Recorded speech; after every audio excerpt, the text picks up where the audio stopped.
Well, welcome everybody. We know that you have many choices when choosing your professional development, and there are many opportunities here at the University of Arizona Global Campus for professional development training. So thank you for choosing Ed Talks, brought to you by the Department of Education and Liberal Arts here at the Global Campus. I'm Jackie Kiger, and I'm going to be your host today, and I appreciate you being here. This is our 7th presentation in our 8th series of education talks for this year. Ed Talks are fashioned after TED Talks. This year is all about multipliers and the awareness of its importance that author Liz Wiseman has made known in her New York Times bestseller, Multipliers, How the Best Leaders Make Everyone Smarter. Our focus today will be on the topic of the accidental diminisher. Now, here to help us explore and extend Wiseman's foundational concept of the accidental diminisher with her story is our own Dr. Kathleen Pierce-Friedman. Now, as you listen to her story, you might listen for your call to action in sharing your practices that support a culture of leadership and that multiplier effect within your classroom or interactions with your colleagues.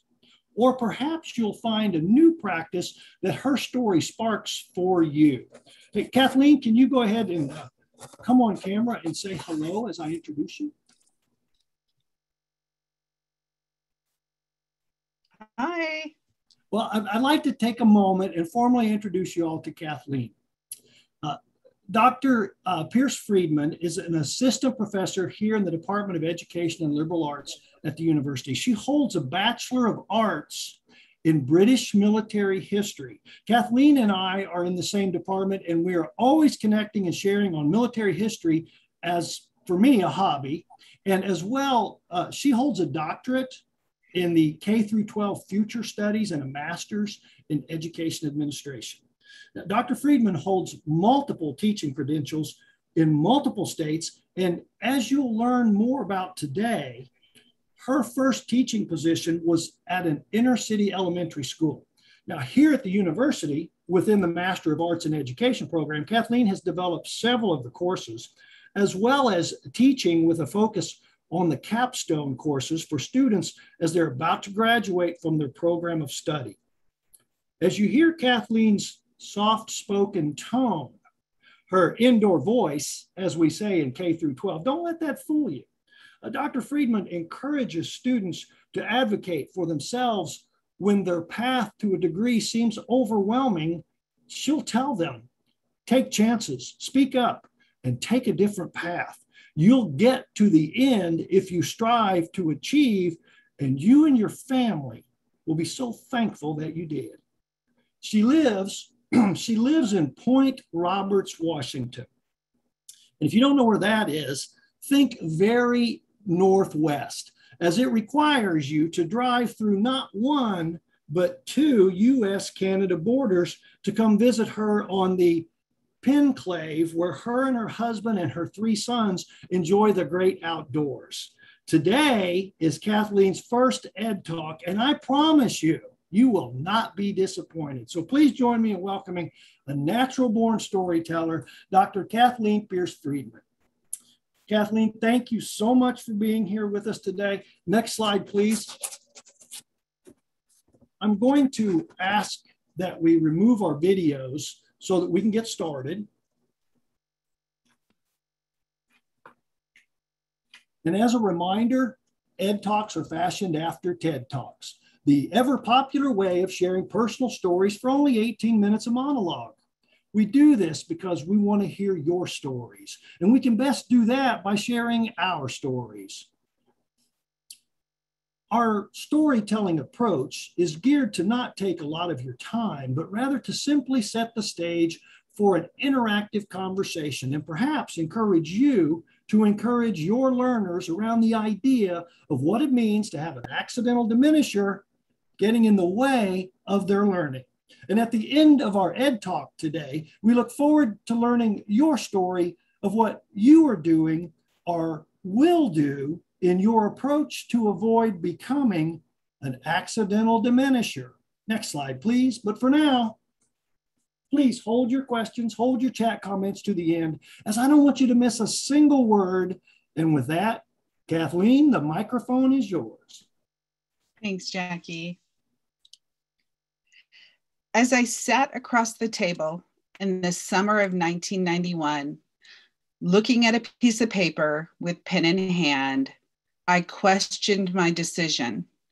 I looked around the room and saw so many other pre-service teachers contemplating maybe the same decision. I felt like one daisy in a field of daisies. Should I sign? We had all just been through a group interview, sitting in a local high school auditorium. There must have been at least 40 of us. We were told that if we left without signing, that there would be a possibility we would not be called back for another interview. What would that mean for my future? I thought if I signed, would it take me so far away from my dreams?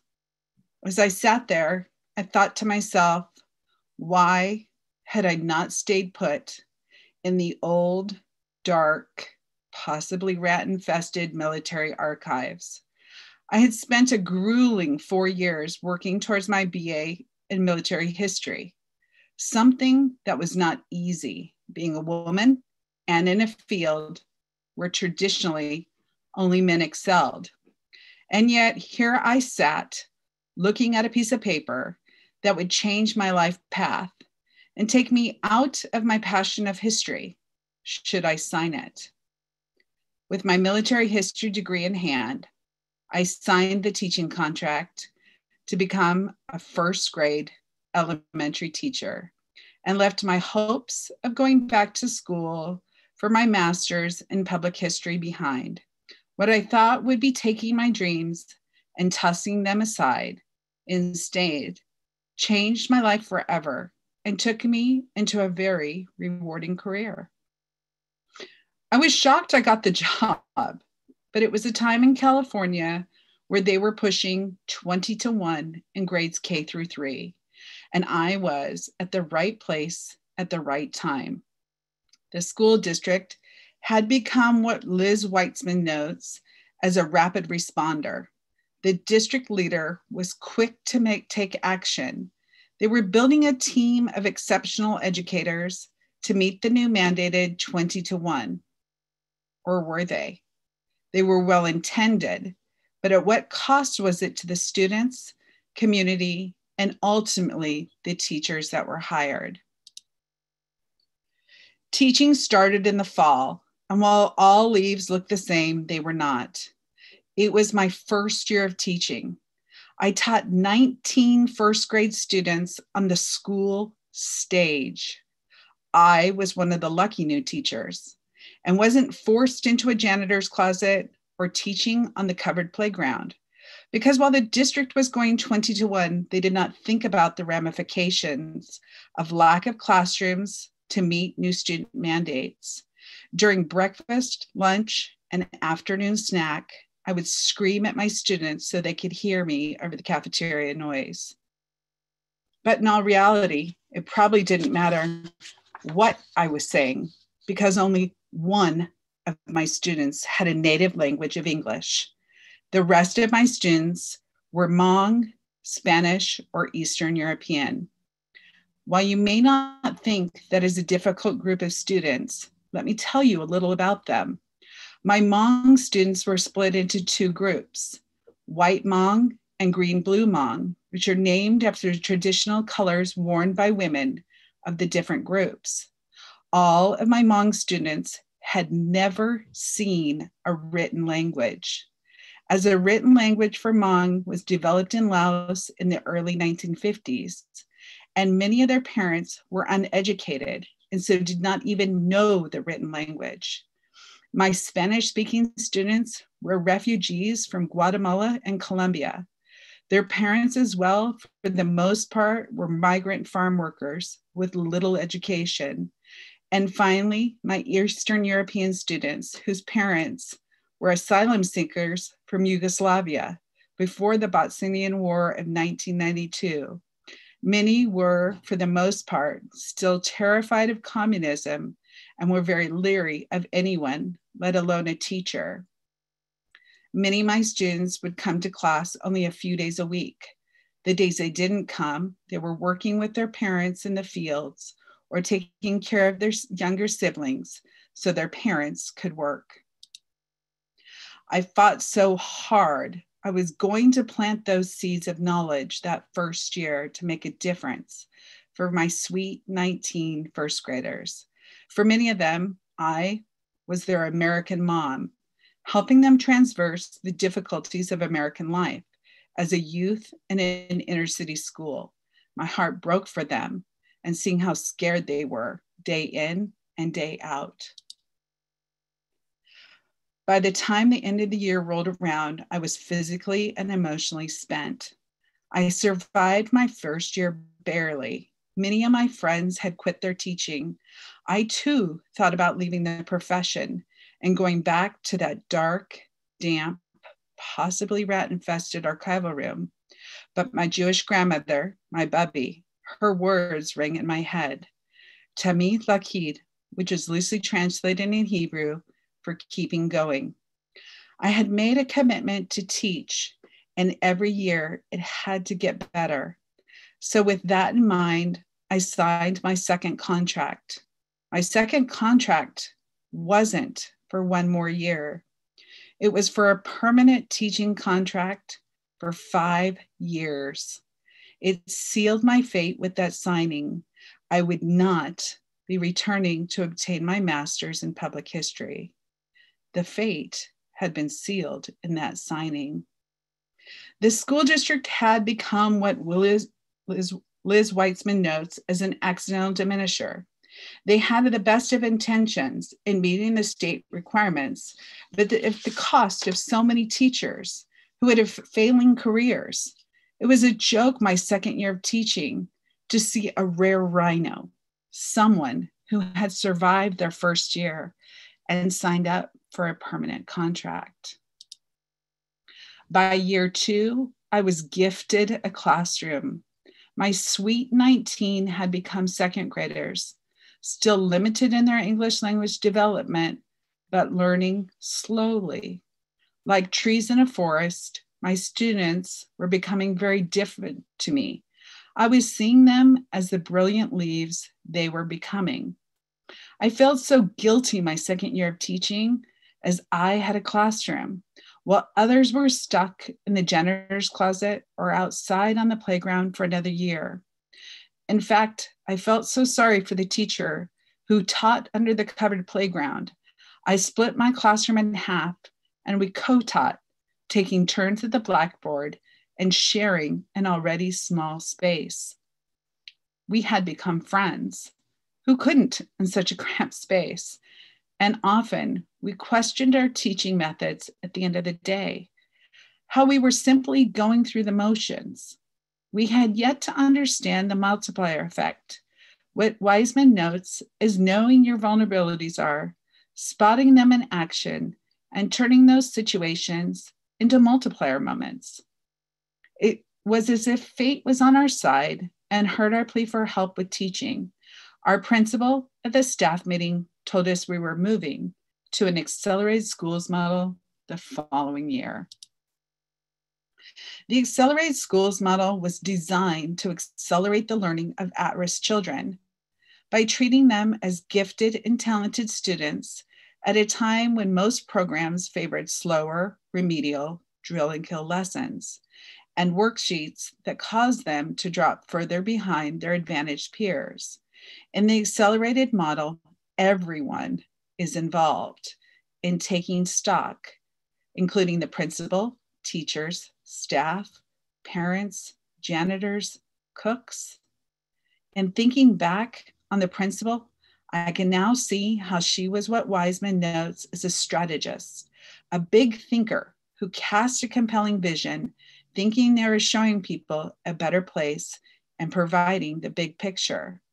While the accelerated schools model was a unique idea, it made all my students the same. They were no longer individual learners. The accelerated schools model went off the following school year, my third year of teaching, like gangbusters. We were all invested and ready for a change in our students, and more importantly, in our teaching. My sweet 19 had become third graders that fall, and I was ready to accelerate their learning. California announced that they were giving performance bonuses that year. Any teacher whose students scored at a certain level on the state exam would receive a bonus at the end of the school year. The bonus was large. It was the equivalent for many of us of a 2-month paycheck. I was excited. I thought that with the new program, my students would excel and I would be rich come summer. Well, that was not the case. With any new program that had so many demands, my students can keep up. And I lost many of my students who were on the cusp of meeting grade level. Those bubble kids, we would call them, were now failing miserably. They couldn't keep up with the workload requirements. I was passing out so many exemplars and study guides that I was diminishing their higher level thinking development. I needed to start drawing the line between investing and diminishing. So I went back to my old methods of teaching, my dreams of a rich summer diminishing. But I was going to ensure that my third graders could at least write their name, do simple math, and read at a minimum of second grade level. I was going to ensure that Maria was able to count change so that when she went to the gas station with her little sister to get bread and milk, she would not be shortchanged by the clerk. I wanted to make sure that Q was able to write his name in English.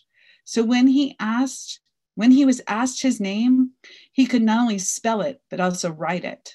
I wanted to make sure that Anna could memorize and write her address and phone number to get help if needed. So if me only getting them to a basic survival skills makes me sound like a lazy teacher, I want you to know that the only education many of my sweet 19 may achieve was with me, and I wanted to give them some type of skills. By spring break that year, much of the school had quit the accelerated model, and the principal was off and running on to a new idea to meet standards. The school district was doing the best they could with what they had, and there was always a hum in the air about next year. The next year, my principal would say, would be better. But for my sweet 19, for many of them, there was no next year. Many of my students dropped out by 4th grade. My sweet 19 was no more. It was an accident that I got such a difficult class for a teacher who did not have an English language learner credential.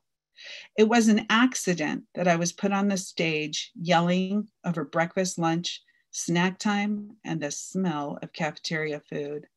However, accident or not, this was the catalyst for who I am today and how I look at my teaching and my students in the classroom. I was given a gift those first few years of teaching, as I believe those difficult experiences make me who I am today.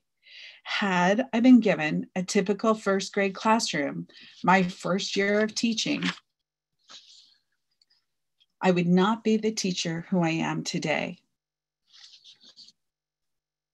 I may not be here supporting and guiding pre-service teachers to survive their first few years of teaching. Wiseman notes that there are accidental diminishers in everyone's life. Accidental diminishers are managers who, despite their very best of intentions, have a diminishing impact on the people they lead. My first few years of teaching were difficult, to say the least, and I had an accidental diminisher as my first school principal. She would often call staff meetings that lasted 2 hours. As I look back and reflect on those 2-hour meetings, I can't help but wonder if a simple email would have been a better use of our time instead of sitting in such a long meeting. We were asked to serve on several committees. We all agreed for fear of missing important information or not being seen as a team player. Our workload continued to increase, And yet the focus really should have been on our students and not what should have fallen on school administration. Wiseman notes increasing your self-awareness may help you to reduce the tendencies as an external diminisher. And I believe my first few years of teaching gave me the gift of self-awareness and seeking help without diminishing others. Or did they? Well, it wasn't always clear, and I wasn't always sure of my direction. When I think about my time in those first 5 years of public school teaching and connect it to my work now as an open enrollment educator at UAGC, I wonder how many times I'm getting in the way of my students' learning. Am I what Wiseman notes as an accidental diminisher, a rescuer, an empathetic leader who is quick to help when they see people struggling? As an open enrollment educator, I think of every classroom as a running race. Some students will start the race on an empty stomach. Some may not know how to run. Some may not be in the right shoes.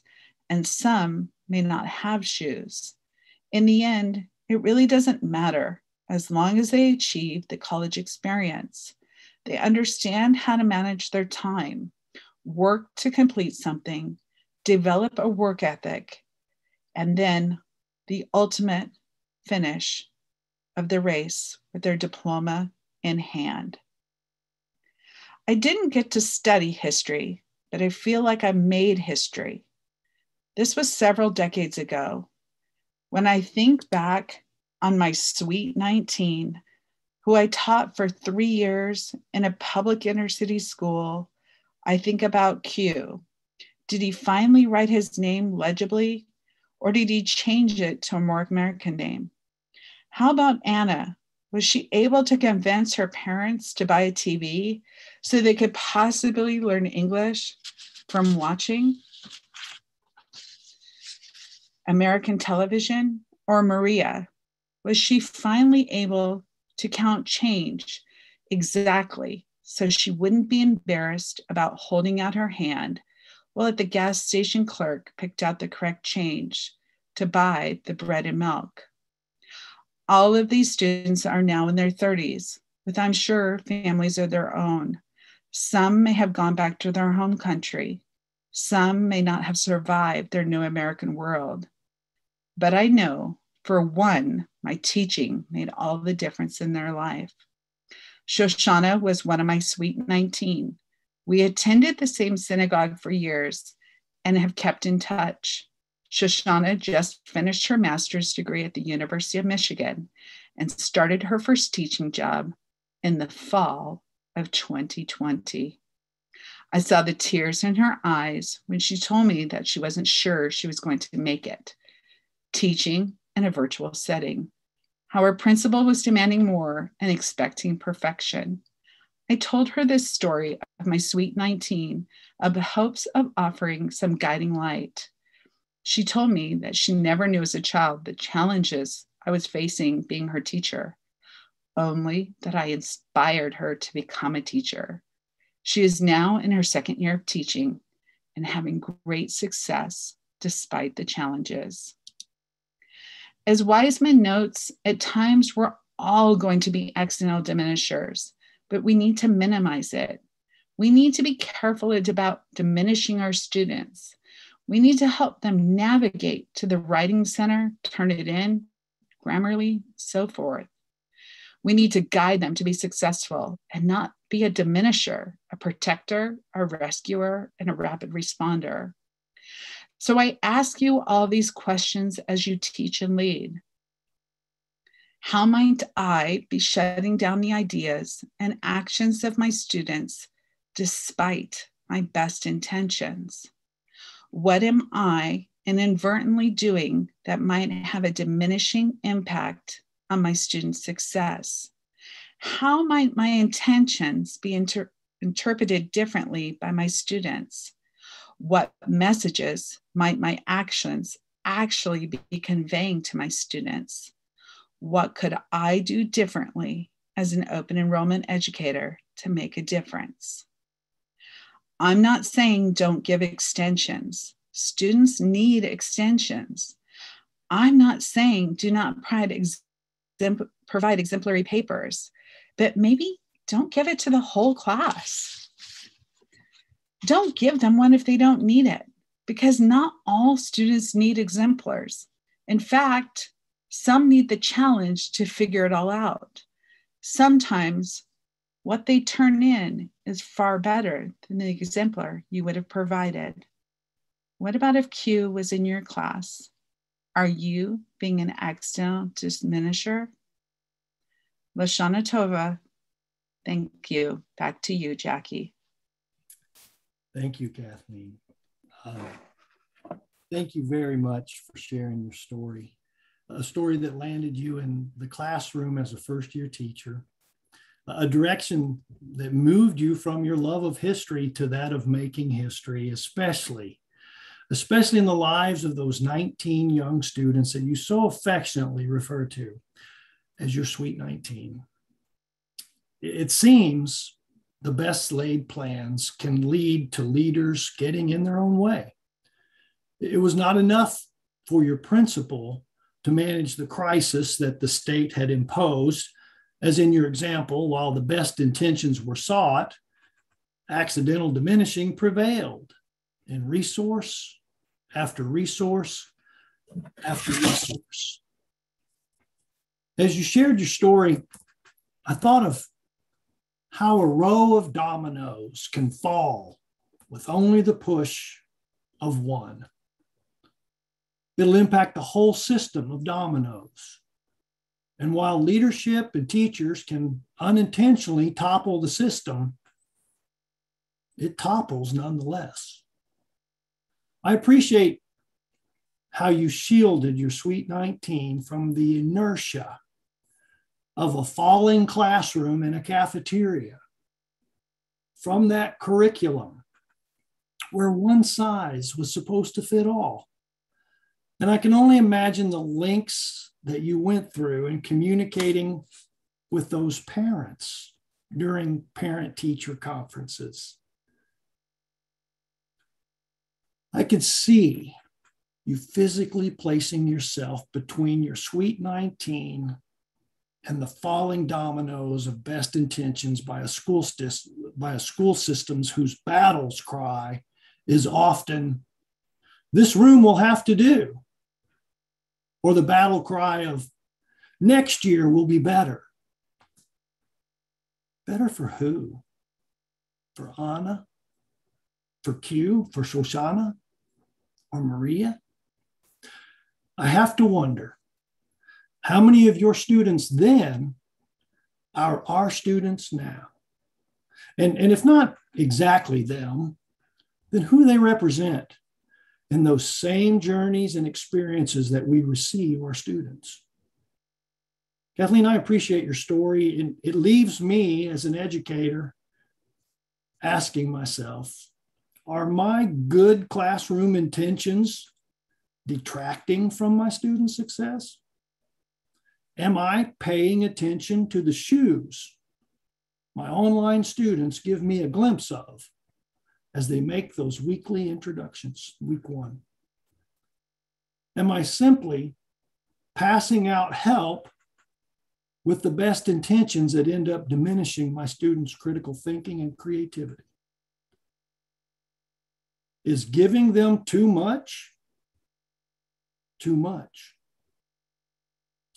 Thank you, Kathleen. Audience members, as we invite you to consider and share in the chat, but we'd also love to hear from you to share with us using the audio feature. Simply raise your hand using the hand icon on the bottom of your screen, and we'll give you the opportunity to unmute your microphone and share your story or your reflection of Kathleen's story and perhaps what you'll be doing or are doing in your classroom to avoid being that accidental diminisher.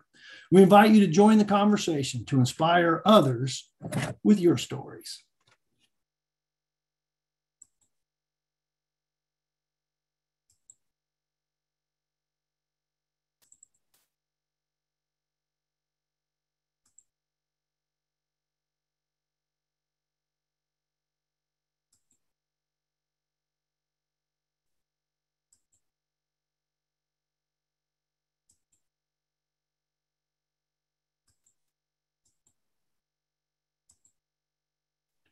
Okay, Frank, give me 1 second and I'll give you the microphone here. I was having trouble moving over there, but 1 second.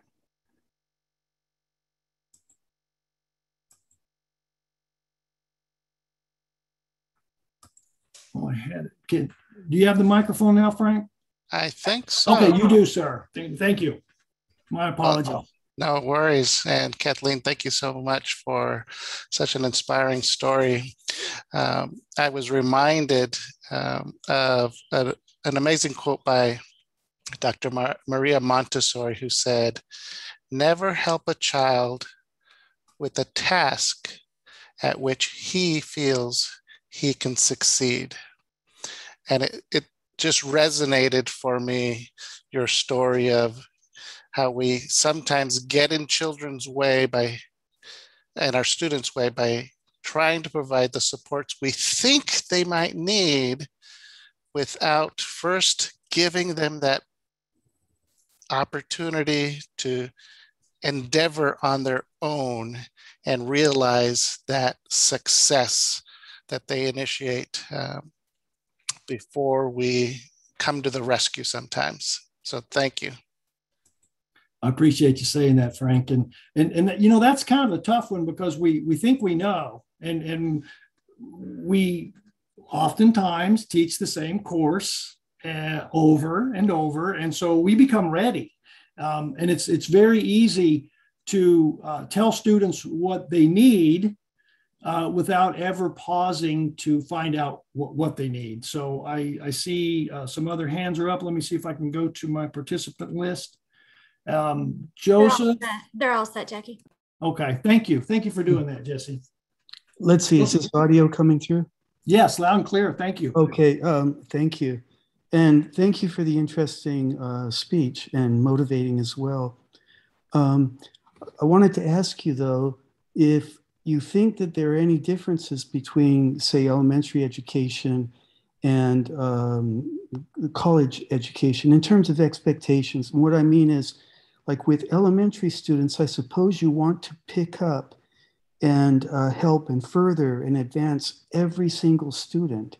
You know, the task is really to get them going, regardless of where they are.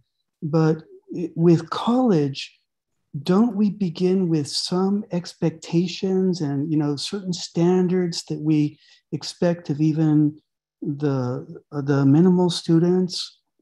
Whereas, you know, in the elementary, there is no floor. Pick up everyone and lift them.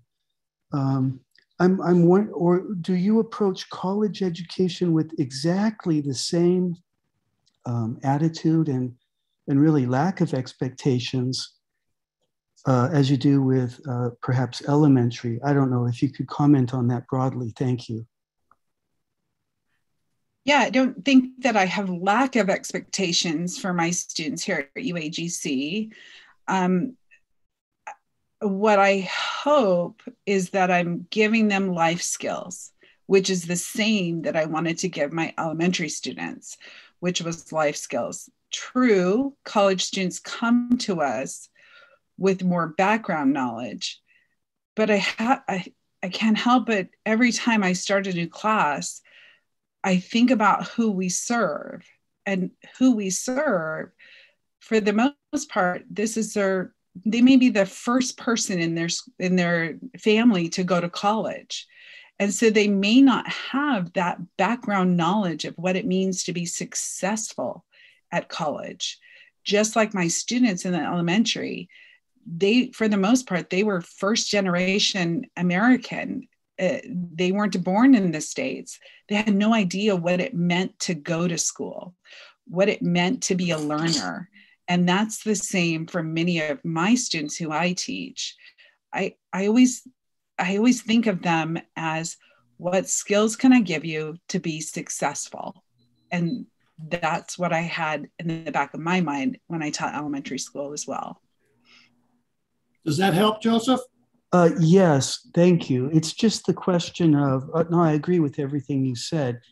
It's with the elementary school students, you don't have any demands to begin with. And it's a very a psychologically and pedagogically complex thing, though. But how to handle that? Whereas with college students, we do have some initial demands, and I just find that it's hard to manage that a little bit. It's a little bit different from the elementary school, but I appreciate everything that you said and the spirit of that. Thank you. Absolutely. And I think there's probably, and I can't speak to this, Kathleen would be the expert in the room here with our panelists today about elementary. I was a high school teacher before I moved into higher ed. But hearing my wife come home every day for 20 years as an elementary school teacher, I know there's standards, and I know there's expectation, and there's that goal of getting them to that, state standard in many cases. And as we look at what we do here at the university, there's the same expectation. The CLOs, the course learning objectives, as students enter, we want them all to meet that. And to me, the message here, what resonates in all of this, and we've seen this, we've seen students putting their best foot forward that come to us from a dual language background. And so they have growth opportunities in writing and APA format and things of that nature. And then socially and economically, as Kathleen shared with her students, first generation and different limited resources that they would have, we see that in our classroom. And so for me, I try to get a lot of value, because you make a good point, Joseph, is I want them to complete the course, not because I was very liberal in my thinking and grading, but because I was able to coach them to that CLO expectation. And I try to do that with all my students. And so, that's the goal. But I best do that in week one when I pause and, in the example, the metaphor, and look at the shoes. What can I gather? What can I take in from what's happening in that week one conversation of what they're willing to share with me about who they are and where they come from and that expectation? Some will come right out and talk about the excitement of being a first generation college student, and others who are in the same situation say nothing. So it does take a bit of work, and we don't always find out, but I think we should try and be mindful of that. So thank you for reminding us that there is that standard, and we want all of our students to reach that. So thank you. I see where Stephanie has posted. Stephanie Fink in the chat, I appreciate your story as it pertains quite a lot to the experiences of her daughter. And by the way, congratulations, your daughter. I just recently graduated college as an educator there. And so we look forward to her carrying on your family tradition, Steph. So thank you. And then John Barlow. Hi, John. He started off on the stage. That it almost feels like a compliment. When I started teaching on the stage, well, the stage of a cafeteria, because there just wasn't room. And, if we go back a few decades, I think we can all remember the K through 12 situation in most every state in the union here had to make drastic changes in education. When No Child Left Behind came about, with that, a lot of mandate at the state level happened. And it did mean hiring teachers without classrooms and then having to do makeshift cafeteria situations. So Dr. Olson Stewart asked, how do you take the same lessons you learned today to your online classroom? I think we are all used to being the helpers and are unsure where to step in and help, and when we should hold back and allow the productive struggle to happen. It's something I still struggle with is, am I providing too much help? Because I do tend to be a helper as well. It's my background. I'm the youngest of 5 children. So I am definitely the helper. I am definitely the pleaser of the family. And I carry that into my teaching. I I really do try to, that introduction is read and listen to every single student's story. And I have a spreadsheet where I make a note. If they tell me they're first generation college, I make that note. If they tell me that their parents have gone to college, or that they live in an inner city school, in an inner city, I make note of, even if they live in a rural area, I try to just dissect who my students are and then try to help each one individually. And I do reach out that first week with an email to every single student and say, how can I help you succeed? Because I teach in the capstone, I teach the last course these students are going to take, and I want them to finish strong. So I ask them, how can I help you? How can I help you finish strong? Some don't write me back, and that's okay, because then I know they've got it. They're good to go. And some do write me back and say they're good to go, or they need help with, they really struggled with their APA and now they're going to go into the classroom, and can I help them? And I have just a bank of items that I help them with, but I really try to draw the line of over helping and directing them. The old saying, you can lead a horse to water, but you can't make them drink. And that's the same thing, as I try to help them find the water and not necessarily give them the water. That's a very good point. And as we wrap up our time here, I do want to mention what Lori says about me in the chat.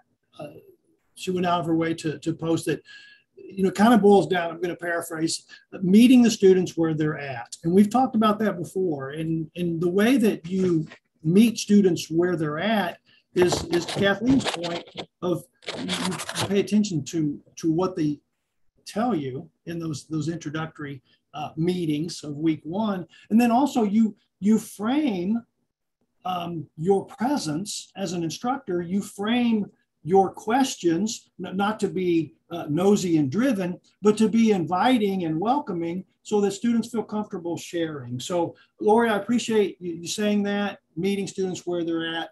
While our time is winding down, and as you know, all good things must come to an end. So next slide, please.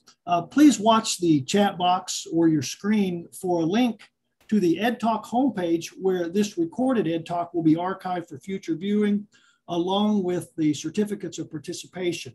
You'll also find a link to the Ed Talk homepage in today's invitation.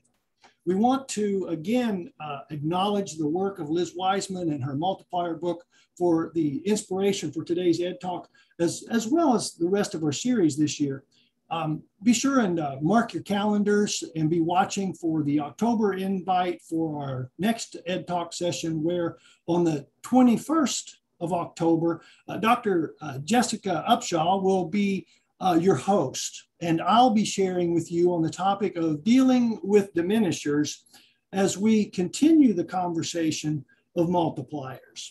We thank you for joining us today, and a huge thank you again to Dr. Kathleen Friedman for sharing with us and to inspire our next steps in supporting our students and each other. On behalf of the Dean of the College of Arts and Sciences, Dr. Tony Farrell, and your friends here at the Department of Education and Liberal Arts at the University of Arizona Global Campus, we thank you for being here, and we'll see y'all next month. Thank you.